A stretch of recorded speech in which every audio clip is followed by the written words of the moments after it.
All right, guys. So if you didn't know, I did a little conversation slash debate with Marc Lamont last night on Black News Tonight. That came up at the last minute. Right now, I'm gonna be upfront about this. It was not my best game tape, and I definitely took an L in this situation, and I'm gonna be upfront and honest about it. Right, but this is something I want to talk about because I think it's important to have these conversations, and I don't shy away from being honest and upfront with you guys when it comes to this type of stuff. Marc Lamont is somebody that I've done a lot of videos about, and when he asked me to come on his show, which was at 1:55 p.m. yesterday, basically 2 p.m. in the afternoon, to come on his show at 8 p.m., it was a 6 hours, right? 6 hours to prepare. I wasn't going to turn it down, even though it was literally last minute. Now, here's the deal. Again, this is not an excuse because regardless, I should have been more prepared. But I make 4 videos a day, guys. 4 videos a day. And when Mark happened to hit me up yesterday, I think I was maybe done with my second video. So I usually get done with my 4th video around 6 or 7 p.m. Yesterday, I got done with my 4th video around 7 p.m. So it really only gave me an hour to really prepare for this conversation. And to be quite honest with you guys, I wasn't going to make less videos for my channel, which is my main source of income, to prepare to go on an interview with Black News Tonight, which, quite frankly, again, no disrespect for them, they're not exactly a large news network, okay? So I just was not going to sacrifice my own channel simply to do an interview or a conversation with Marc Lamont that I felt like wasn't necessarily going to provide me the same return on investment. But what we were supposed to be talking about in this interview, guys, was what age should we discuss race with students, and did CRT affect the election this past week? Okay, he says, I'm really interested in question 1, but I'm imagining we'll slide into the second one if we have time. So he says, what age should we discuss race with students? Okay, so that is what I'm expecting for us to talk about, for the conversation essentially to be a debate about, okay, at what age it is appropriate to start teaching these topics. And also, when do kids start actually recognizing race, right? When do they start being able to differentiate people by race? I'm expected to have more of a conversation about, is this something that we actually should be talking about? Is it worth talking about? Is it beneficial to talk about in the cognitive development of children in regards to race? That is my expectation in regards to what we're supposed to be talking about. And then we were going to talk about Virginia and CRT and the election, that affect the election, which in my opinion, I mean, it's very obvious if you just look at the exit polling, okay, in which 72% of respondents in the Fox News survey said that CRT was a very, very important issue to them, right? So I think that for me, I'm going into this like, okay, this is an easy conversation. I only have 8 minutes. They told me that it's only going to be about an 8-minute segment. I'm not going to really need to go into all that much detail, as this is a really opinionated topic, okay?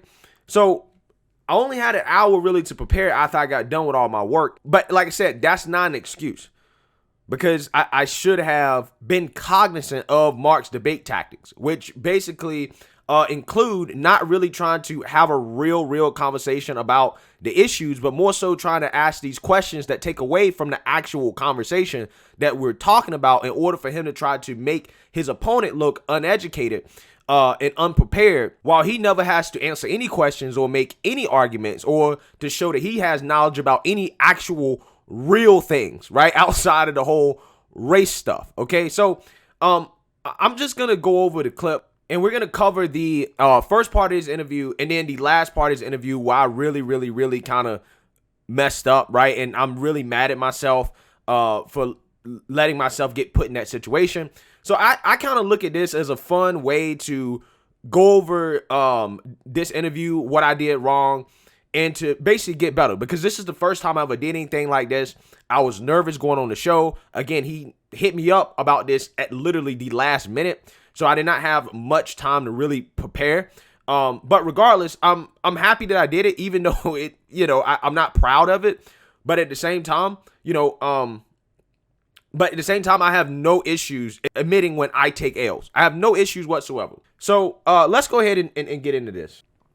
For many Republican candidates, last Tuesday in the elections, critical race theory served as a useful scapegoat. And now some are asking, how long should schools wait before introducing children to the concept of race and the history of racism in the United States? A recent USA Today poll shows how divided parents are when it comes to teaching about race. When asked about teaching the ongoing effects of slavery and racism, black parents supported the idea with 82%, while white parent support was at little over 50%. But when asked about teaching critical race theory, black parents didn't see any difference between the two questions. However, white parents' support for that idea went down from 52% to only 37%. Joining me to help make sense of all of this is conservative political commentator Greg Foreman. He's the host of the YouTube channel Black Conservative Perspective.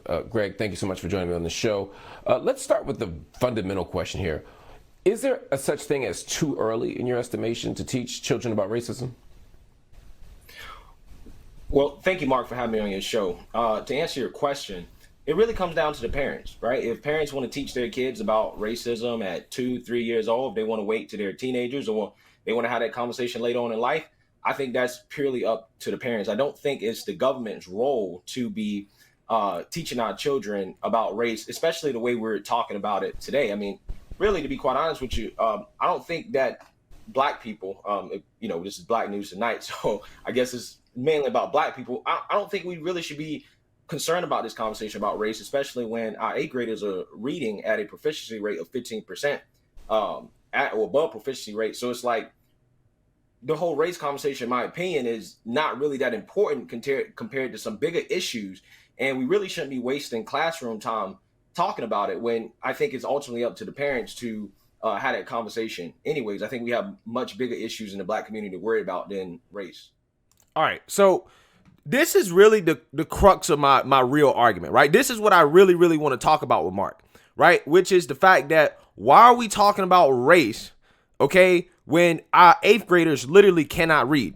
We literally have students that cannot read, that are graduating, that don't know basic math, that can't read, that can't write, but you want to talk about race in schools, right?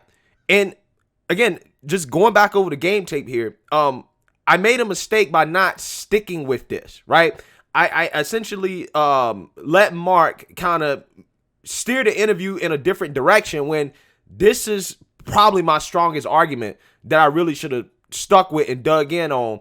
And again, this is what the real conversation should be about. Regardless of what you think about whether or not critical race theory is in school or racialized education, again, the real question is, why should we be teaching about race, that something that's not really going to help people get a job, right? Or any type of economic return on investment? Why should we be teaching about that when we should be teaching kids skills that are actually going to help them achieve social economic mobility?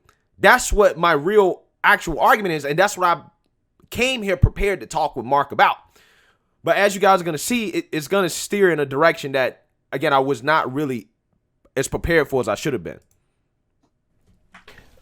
Should we teach math? Should it be up to the parents to teach math in school?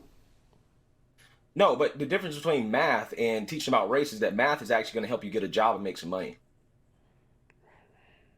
Reading Okay, is so we actually should gonna help you only get a teach job things and in make some school. money.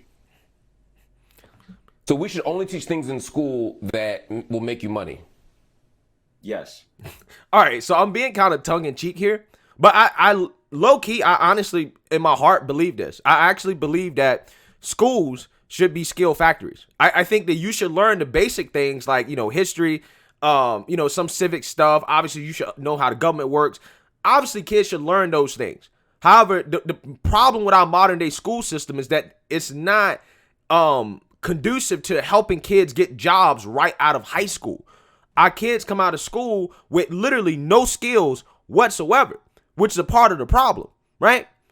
So again, the crux of my argument here is that why are we wasting time talking about race that has no return on investment when it comes to socioeconomic mobility of students, when we should be talking about why is it that students aren't learning actual real skills in school, things that are actually going to help them make money and be successful in life, which honestly is the solution to the race problem. That's actually what we really should have been talking about here. Again, it's going to be my fault that I let this get off track, but I just want you guys to really understand what I wanted to talk about. We need to focus on things that are going to help people. So for example, yeah, go ahead. So for example, I think we agree that teaching someone how to count could help them make money. Teaching someone how to read a book could help them make money. Teaching someone who the third president is doesn't teach you how to make money. Letting someone know who won, the Battle of Germantown doesn't help you make money. Should we not teach history? Should we not teach the civics process? Should we not teach people about the electoral process just because it doesn't make money? Well, yeah, everybody should know their basic history. Everybody should know the history of this country, what this country has been through, what we've done. But again, that's not kind of what we're talking about. Why? We're not talking about whether or not we should teach history. What we're really talking about here is whether or not we should be having this race conversation that we're having right now, which is essentially trying to teach people that a certain group of people in this country are superior or inferior to other people purely based off their race. I think that conversation is completely unnecessary, it's not productive, and it's a waste of classroom time. Okay, so this is where I kind of make the mistake, right? Because Mark's going to steer the conversation away from, should we be talking about race when our kids can't read, right? That's what I should have really argued with him about, right? This is why I made a mistake. Again, I laugh at myself, guys. I'm okay with taking an L and looking back and saying, why did I take an L? That's how you get better. That's how you grow. This was my first time doing this. But going back, I really, really wish moving forward that I had not allowed this conversation to kind of go off the rails, which is what's going to happen from here. Well, no, just to be clear, two things. One, no one is making the argument that we should be teaching racial superiority in school. That's not to say that no one has ever done that and no one else would, or that no one would like to do that. Who right now, particularly as we're talking about teaching about race and racism, is arguing that we should teach racial superiority in school? All right, this is how he basically takes the conversation off what we actually are supposed to be talking about, right? He says, well, who is arguing that we should be teaching racial superiority in schools, as if some of these schools aren't implementing trainings for teachers like anti-whiteness training, right? Or making them acknowledge their white privilege, which again, by definition, is essentially trying to acknowledge that a certain group of people in this country have superiority. And again, if you're training teachers and teaching teachers this stuff is going to trickle down into the classroom in terms of how they teach and how they interact with students. For example, this TikTok I'm about to show you was a recording of a teacher basically trying to make students acknowledge that white people have privilege and that whites have power over blacks. And this is verbatim. Take a listen. Can we say white have power over black, please? Yeah. Okay, thanks. And we don't even have to pretend that it was during slavery times. Because if we were really just saying during slavery times, we wouldn't have mass riots even happening today, right this minute, because of another black person being shot unwarranted by police without being questioned, because, thought that was the taser. Oops. So we still have the binary of white have privilege over blacks. Okay. I know you're like my toughest class because I don't know how to read you guys. I really don't. All my other classes, I know how to read some of you. I don't know how to read all of you. And that's really frustrating as okay. When I say the critical theories is where things get real, and yes, I said the S word before. Because it is. You can't tiptoe around this stuff. I am trying to stretch your brains in some uncomfortable ways to help you see that there are a lot of different ways to see reality and life and the things that you encounter on a daily, hourly, minute basis. Now, that was a Texas high school teacher from Woodlands High School in Texas, right? So this is a direct example of what Marc Lamont Hill claims is not happening. Now, here's the thing. To be fair to him, he asked me to name an example, and it's my fault that I did not have that. But again, guys, I try to tell you, like, he hit me up to do this literally at the last minute. But to Marc Lamont's viewers, if you're actually watching my video, which honestly is the point of me making this video, I'm providing examples of things that you guys continue to say doesn't exist. I know they exist. Guys, I do so many videos a day. It's hard for me to remember all this stuff off the top of my head. So yes, I was woefully unprepared to provide these direct examples to Marc. But really, I want to actually have a conversation about the truth. And I want to do that outside of just these debate segments where you really can't get in all the information or have a real conversation, because essentially you have two people going back and forth trying to one up each other. So this is not a real conversation where we can actually really discuss this stuff. But again, I just gave you guys examples of these teachers being trained on this stuff, right? And then you have these teachers also, that's an example of a teacher directly telling students about the critical theories and saying that whites have privilege over blacks, right? Or a power dynamic over blacks, which is what, again, Marc Lamont Hill and people like him, they'll tell you that don't exist. That is made up. It's fake. So yeah, again, it's my fault that I didn't have that for this interview.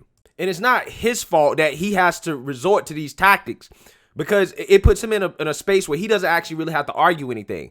All he has to do is just keep asking me questions and try to make it seem like, well, I don't know what I'm talking about and I'm just making up everything, and I'm not, right? So yeah. Well, here's the thing. What I'm saying is that it may be anecdotal, but we have seen you said some people are. Who? Teach that things. You said some people are. What I'm saying Who's is, making? what I'm saying. Who? What I'm saying is that it may be anecdotal, but I have seen teachers teaching about racial superiority in school, essentially teaching kids that, hey, because you're white, you inherently have certain advantages in life. Because you're black, you don't. And what I'm saying is that is stuff that is being implemented in our school, and for people to keep denying that, that's honestly just making the problem worse, really, for the Democrats and the left, for what you guys claim that you want. Yeah, and I literally, again, just provided you guys an example of that. And that's why I said that was what I was thinking about when I was actually, again, doing this interview. I was thinking about all these videos that I've went over with you guys, I've showed with you guys of this stuff being taught in class. Again, my fault that I did not have that stuff. But I did not expect the conversation to get into this, because this is not what Marc said that we was actually supposed to be talking about. So I just want you guys to understand the whole context of how this setup happened. So you're saying that anecdotally you've seen white people arguing white superiority. Okay, let's say that's true. Well, surely no, you don't think that those of us on the you did say, maybe you misspoke, but you said maybe you misspoke, but you said there are people who are white who are teaching that because they're white that they're superior. And I'm saying, if that's what they're arguing, then surely I would hope you'd want us to challenge that in school and not allow that to be the case. I don't think anyone on the left, anyone who's arguing for critical analysis of history, anyone who's arguing for racial justice is arguing that. No, the argument is quite the opposite. The argument is that we're trying to teach that there is no racial superiority. And yeah, so this is a straw man for Marc, right? And the reason why is because, one, he tried to say that I said that white teachers, specifically white teachers, were teaching racial superiority. That's not the argument that I'm making. The argument that I'm making is that you have people out there that are saying that because of your race, you either have superiority or inferiority just simply based off your race. Okay? I didn't say that just white teachers were saying that, right? And in fact, people like Marc Lamont Hill are the people that subscribe to this idea of the racial power dynamic, right? That's what I'm getting at. People like him are the ones that believe that. So again, he tries to straw man me here, right? And try to say, well, you're saying that white people, there's white teachers out there that are pushing for racial superiority, and I'm against that, right? I'm against that. And I'm like, no, Marc, what I'm saying is that people like you are telling people, right? And people that subscribe to critical race theory and all these other things, that there's a so-called systemically racist system in which white people are holding down black people, and that there's a power dynamic, and that the most powerful people in society are white. These are the type of arguments that people like him are making, right? These are the type of arguments that people like. So it's not about, oh, white people out here teaching racial superiority as if, right, that there are white supremacist teachers in school teaching this, and he's saying, well, I'm against that. And it's like, no. You're actually for talking about race and the power dynamics of race. Now, whether he want to call that white supremacy or not, that he's endorsing, hey, that's up to him, right? And maybe I should have said that to do this conversation, because I should have asked him, do you think that we should be talking about race in school? And do you think that, white people are inherently superior? Do you think that? Do you think that they have certain advantages in society that other people don't? And if you think that, do you think that we should be teaching this white superiority in school? That's really what I should have asked them if I was, again, prepared and in my right frame of mind here. And as far as teaching history, and I want to give you a chance to respond to this, you're saying that we should teach history. Is it possible to teach the history of the United States and not talk about racism? Notice how he don't ask me about, should we teach financial literacy, right? Which is what I should have kept the conversation about, right? I really should not have let him take me down this rabbit hole, okay? And again, that's basically my main issue with this, is that I let him do this to me. Well, here's the thing. Again, it's the way we're talking about it. Nobody has a problem with us talking about the Civil War, Reconstruction, Jim Crow, Civil Rights era. Nobody has an issue with that. It is the way we're framing these issues, and we're essentially trying to make a certain group of people in this country feel like, hey, you're guilty for what your ancestors did in the past, or that a certain group of people are, inferior or disadvantaged because of what happened in the past. I don't think that it's conducive to actually helping and solving an issue that you claim that you're trying to solve. I think it's better use of our time to actually focus on teaching kids skills, particularly financial literacy, making sure they can read, math, things that are going to actually help them become, doctors, lawyers, increase their social mobility. And I think that will help solve the so-called problem more than teaching about race. It is quite simply just a waste of time, in my opinion. That is the crux of the argument, guys. That is the argument, right? All that other stuff that he's trying to talk about is irrelevant to when/if should we be teaching kids about race in school, which is what we were supposed to be talking about. That's what we were supposed to be debating about, okay?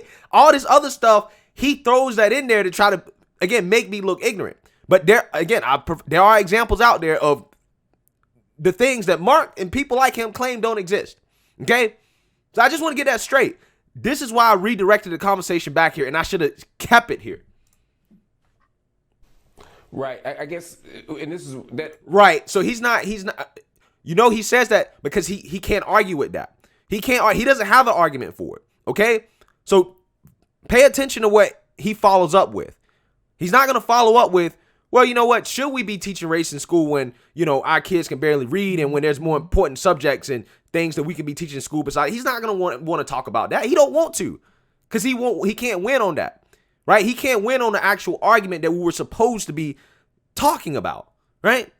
He can't win on the actual topic that we were supposed to be talking about.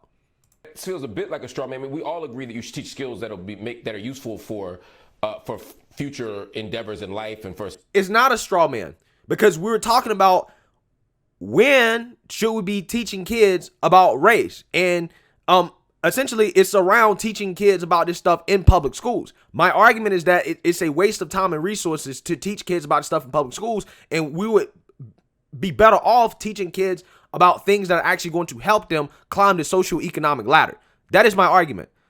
It's not a straw man. That's essentially what my argument is. That's what he asked me with the opening question. That's what I told him. Success in the job market and for social mobility. But we both have agreed, I think, and most people would agree, that much of what we teach in school is not about that, right? That school has that function, but then we also teach things to make them better people. We teach things to make people citizens. We teach people to give people what the conservative right, people like Edie Hirsch argued, is cultural literacy, that there are things that all Americans should know. I mean, this is part of the argument.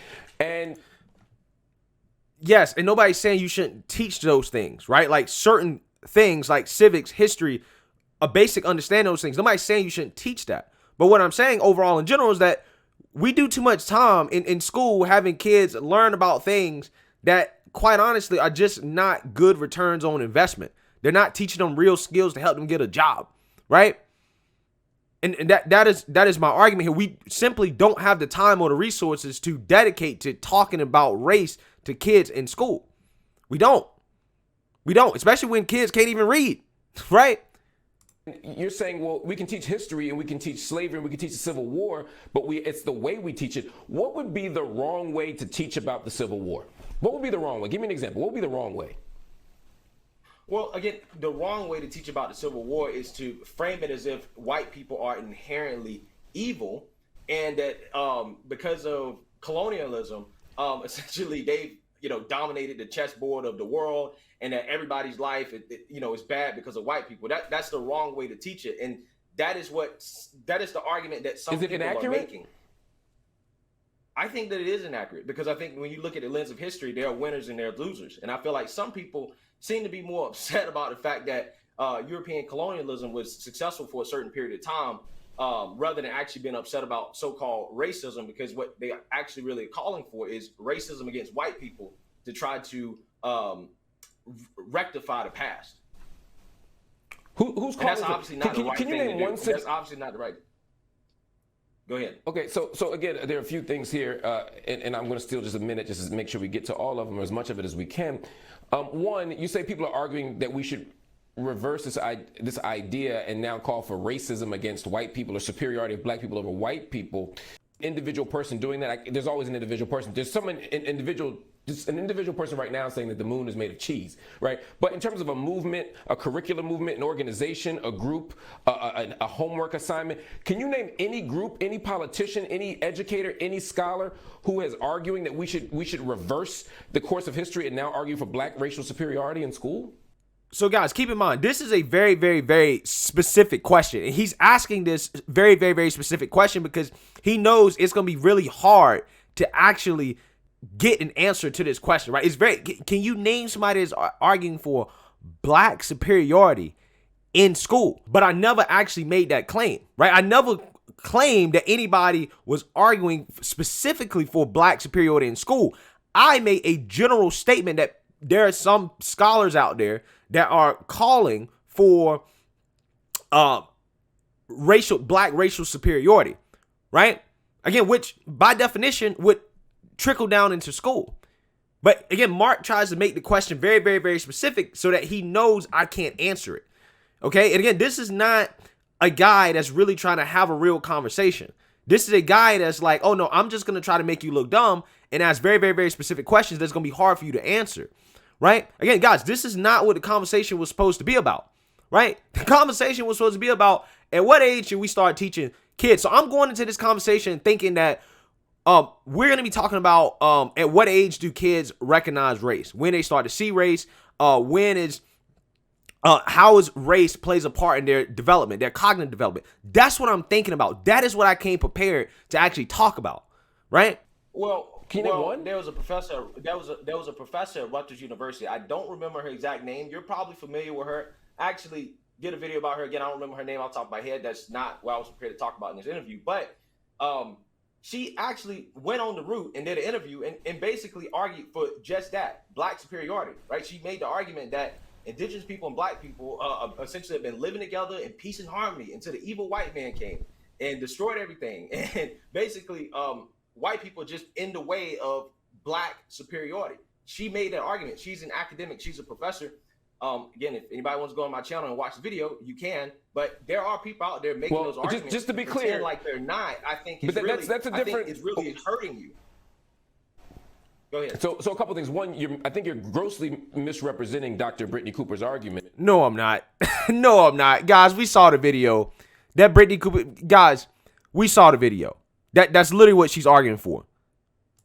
From Rutgers University. No, I'm not. No, I'm not. And let me finish. Please let me finish. I haven't interrupted you.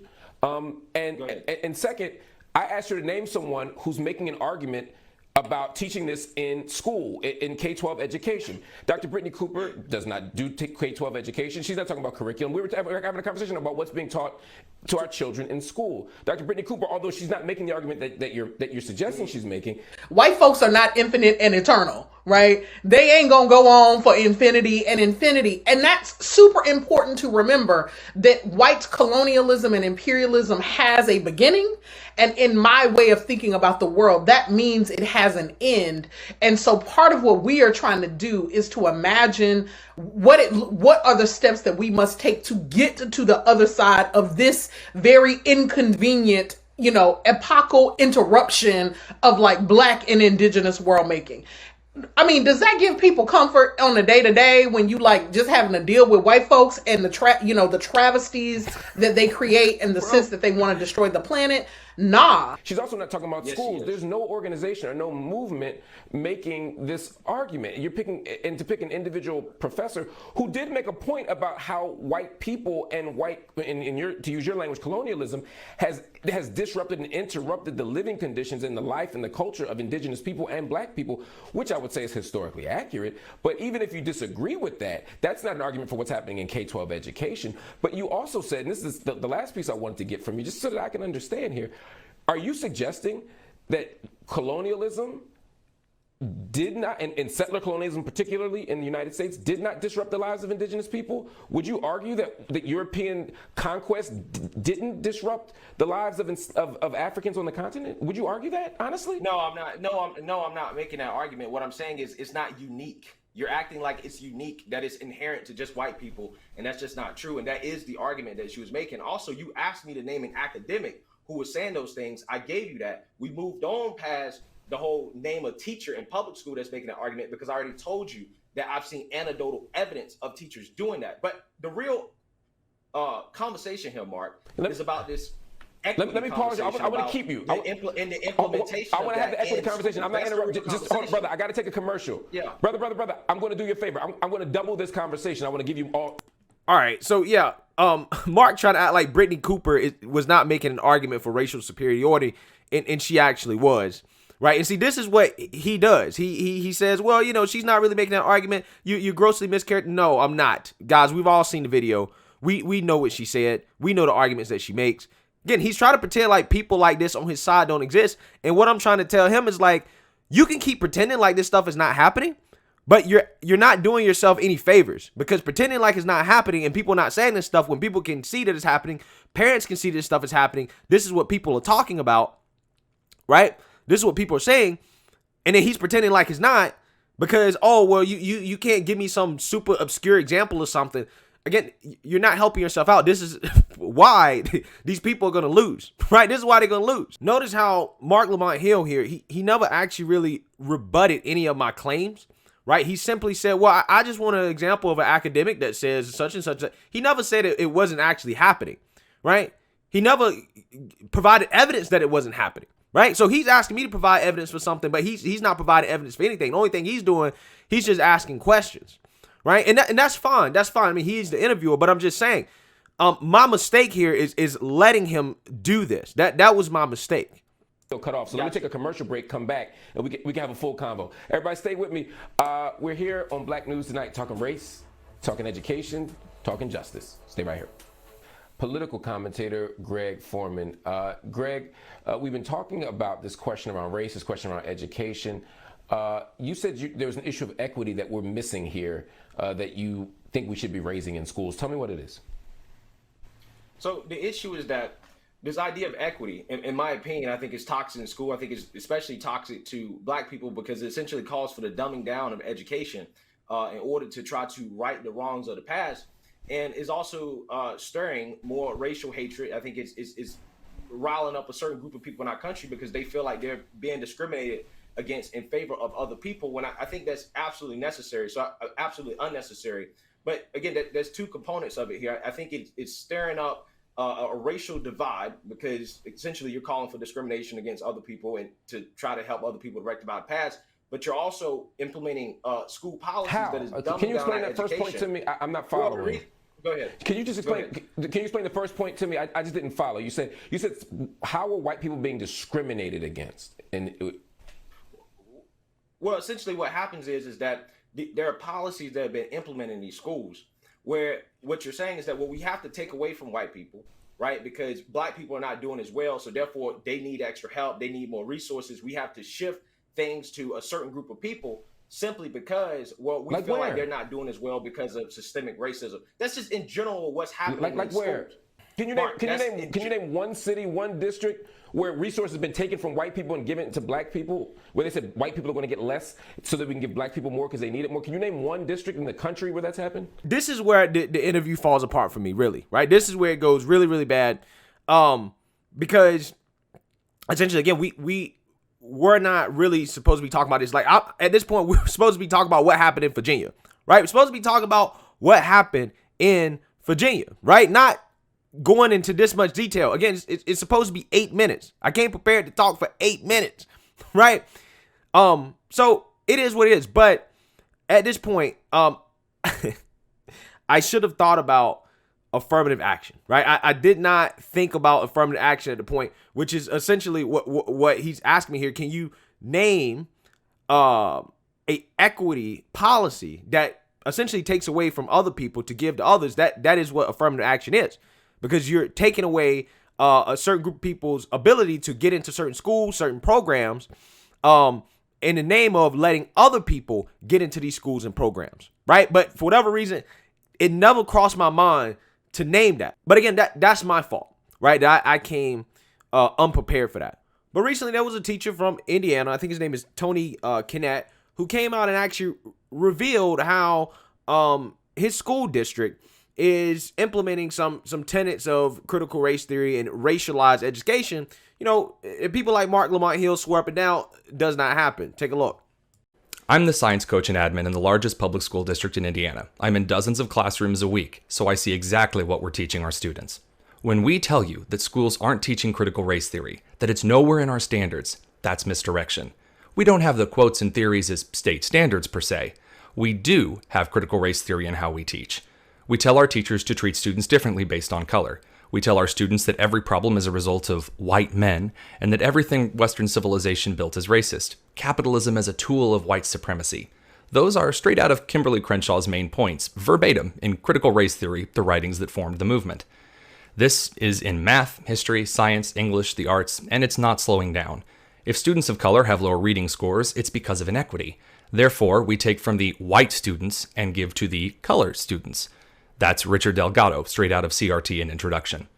All teaching is political, with reality and facts taking the back seat. That's Dr. Gloria Ladson-Billings, who outlined how she saw critical race theory fleshed out in public schools in 1995. When schools tell you that we aren't teaching critical race theory, it means one thing. Go away and look into our affairs no further. It isn't about transparency, it isn't about cultural relevance. It's race essentialism, painted to look like the district cares about students of color. We call it anti-racism, so you feel bad if you disagree with our segregationist pedagogy. It's taking advantage of kids' vulnerability and parents' inactivity to preen over social snake oil schemes designed to create division. Parents, when we tell you critical race theory isn't taught in our schools, we're lying. Keep looking. But this is what I wish I would have said, which we all know that affirmative actions happen. I would find it fascinating to see him try to say, oh, well, that's not happening. Right. Mark, in general, when we're talking about the whole concept of equity and being implemented in schools, that is the overall concept, is that when we have to do certain things in order to right the wrongs of the past, that means that we have to essentially take from others to give to other people that we feel are not as advantaged. Now, when it comes to the second part of that, the second part of that is when we're talking about dumbing down our education system. I'm still not following the first part. Mark, if you want to act like you don't understand the concept of equity, that's on you. That's not on me. Again, affirmative action. Affirmative action. That's what I should have said. Again, I'm kicking myself over this, but this is why I'm doing this video, is that so I can get better. I have not ever done this before, right? So this is why I'm doing this. Affirmative action is the clear example here, and I'm the dummy that didn't say it. So again, I'm doing you a favor, Mark, but I made a whole lot of videos about you. So, you know, it is what it is. It is what it is. What I'm simply saying is that you know as well as I know that... Forgive me. And also on top of this, I really don't want to get into this because I don't really have a specific example for him. What I actually really want to talk about is the numerous examples out there of schools taking away AP classes, taking away honor roll, dumbing down our education system, which is what I really want to focus on, is how this stuff is not beneficial to black people. That's what I want to focus on, right? Just like what I told you guys, I want to focus on when it came to how we really don't have time and resources to be talking about race in school because it's not beneficial to black people. It's not beneficial.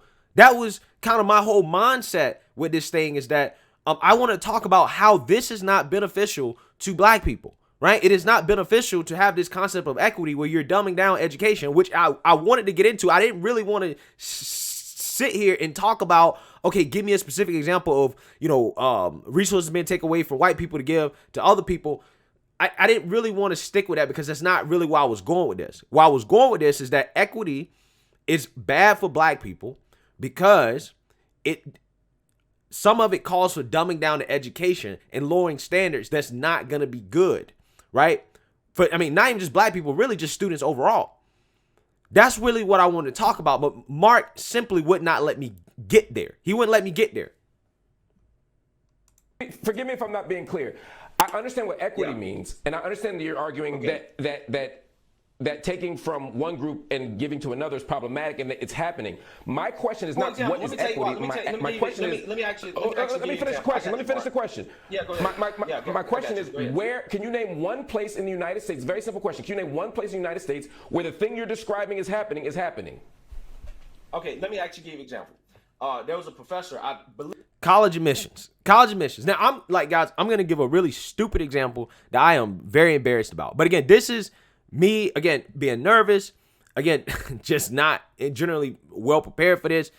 This is what it is, right? It is what it is. But I'm doing this because, again, it's about getting better. And I'm going to hate watching this. I'm going to hate watching this because this is actually really is an embarrassing moment for me. And I have no issues admitting that. I have no issues admitting it. I believe it was Berkeley that talked about how during these social justice riots, they wanted black students to get a higher grade, or they couldn't fail simply because they were hurt by what was going on. But they didn't apply that same standard to white people. So you're not judging people equally. Now, that's not exactly an example of taking from white people per se. It's not at all. But it's setting unequal standards in the name of equity. And the reason why I actually use this example is that, I don't know why it was this one, but I really, really wanted to focus on the dumbing down of education. That's really what I wanted to focus on. But he wouldn't let me go there. He wanted me to give this very specific example that I should have said affirmative action for. And I think that's when I just really, at that point, it was just like, okay, I really don't know what to say, right? And I just started saying a whole bunch of stuff. And again, this is just a debate tactic from Mark. This is me being inexperienced, right? This is him doing this all the time. This is him doing this for a living. So, hey, at the end of the day, he got me on this. I'm not even going to front. I'm not even going to lie. I'm not going to act like, this was good. No, it was bad. It was terrible. And that's wrong, and is also not good for black people.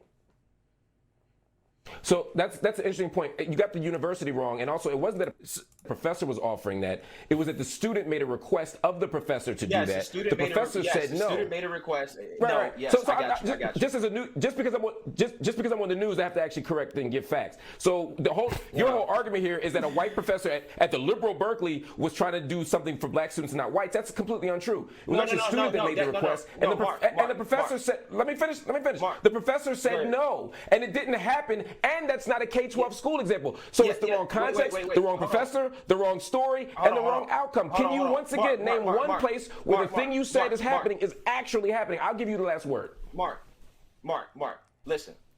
Yes, I got some of the details wrong because I'm thinking about this off the top of my head. Yes, the professor said no, but what I'm telling you is that... Also, I think the professor was punished as well for saying no, right? That part he conveniently leaves out. He also doesn't name the actual school that happened at, which is UCLA. He doesn't actually name it. Again, he leaves the part out about the professor being punished for it. Leaves that part out. Now, again, the reason why I use that example, because that's really what I want to focus on. I want to focus on how this is not good for black people. But see, Mark doesn't want to have that conversation. He doesn't want to have the conversation of, okay, is this actually good for black people? Is this beneficial for black people? Because he's more focused on trying to make people look stupid rather than actually have a conversation on substance. And is this good? Should we be doing this? Is this beneficial? That was what I was prepared to actually really talk about here, right? So again, there's no excuse for me not having an example, but he's not really trying to have a real conversation. That's why I want people to understand. That's not what he's trying to do, right? So again, this is my fault because again, I look really dumb, but at the same time, we were supposed to be talking about Virginia at this point. Right? We weren't supposed to be getting this deep into the weeds of this conversation. This is not what we're supposed to be talking about. And I showed you guys what he told us that we were supposed to be talking about from the get-go. And I could also show you messages where they say, oh, it's only supposed to be 8 minutes. Right? So you extend the interview, you make it longer to talk about stuff that we weren't really supposed to be talking about. We never actually talked about the VA election, which I think would have been a slam dunk for me, because there's no doubt in my mind that it affected the outcome of that election, right? And that it played a part in it. And whether or not he wants to acknowledge whether or not there's racialized education in school, it really doesn't matter, because that's what parents think. And rhetoric that's coming from people like him and others that he probably endorses is contributing to that, right? So he can sit here and try to, can you name some examples? Okay, that, to me, that's besides the point. Is it helpful? Is it actually something that's worth doing? Is a real conversation? But he's not interested in engaging in that conversation, right?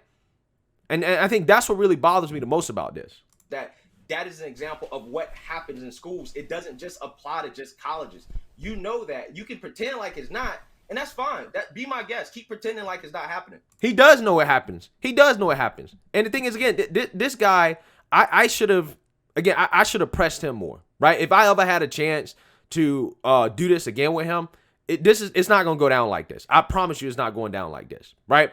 But again, it is what it is. But that I'm not pretending I haven't found it. Asking for. Well, Mark, listen. I just gave you an example of somebody asking professor. No, you didn't. Now, the professor said no, but there are times of dumbing down the education standards, right? That's what I'm talking about. An example of dumbing down the education standards, which is what I really want to talk about, guys. I really want to stress that. I did not want to sit here and talk about how this semantics game with him. I really just want to talk about, is this beneficial for black people? That's what I want to talk about. When professors do that. Now, can I think about an example? Like, name one. All right, so I just want you guys to be clear what this man does. That professor, that UCLA professor, got suspended for not giving those black students leniency, right? He got suspended for that, which is why he's suing the school. But again, Marc Lamont Hill, who pretends, this doesn't happen, he doesn't bring that up, but he says he knows the facts, right? So you know all the facts, but you conveniently leave out the fact that professor got suspended. No, but it name happens. one. But it happens. Anytime, just because you ask me a question, well, name this off the top of your head. Bruh, listen, that doesn't mean it's not happening. You know it's happening. And you can pretend like it's not, but that's to your detriment. So go ahead and keep doing that. We can talk about Virginia, which is what you told me we were talking about. So let's actually talk about that, because these parents are saying that this is happening. And this has led to the Democrats losing that state, right, when they were supposed to basically blow it out. But they lost because essentially what you're saying right now is trying to pretend that these things are not happening, and they are. Well, so he don't want to have a conversation about that. He don't want. He never. You notice, why is it that, again, I showed you guys, right, the message. We never talked about Virginia. We never got into that, right? That is what I really wanted to talk about here. Wasn't diverting us from Virginia. You were diverting us from Virginia. You were. I was asking you to expound on an example. If I were to say conservatives are jumping liberals in the street and beating them down, you'd say where? Name a city. That wouldn't be an unreasonable request from you. It would be a very smart request from you. And so I was simply asking you to give an example. And you're right. Just because you don't know the example off the top of your head doesn't mean it's not true. But if you don't know any examples off the top of your head, it might be a good reason not to give it as an example. That's all I'm saying. But I'd love to have you back on the show, Greg. You're a great guest. You're a good brother. Thank you for joining me on Black News Tonight. And I promise you can come back whenever you want. Everybody stay with me here on Black News Tonight. We got much more. Yeah, so we'll see if he takes me up on that, because I actually do want to go back up there sooner rather than later to discuss this. I actually do, right? So I actually want to take Marc Lamont Hill up on that. But guys, I just want to put that out there because I'm a transparent person. Obviously, that was not my best, and if I ever have a chance to have a conversation with him again like that, I'm not gonna let that happen, right? I'm not gonna let that happen. But like I said, man, it is what it is. I will never do something like that last minute again. But let me know what you guys think. Make sure you like, comment, and subscribe. Most importantly, share a Black conservative perspective. Peace.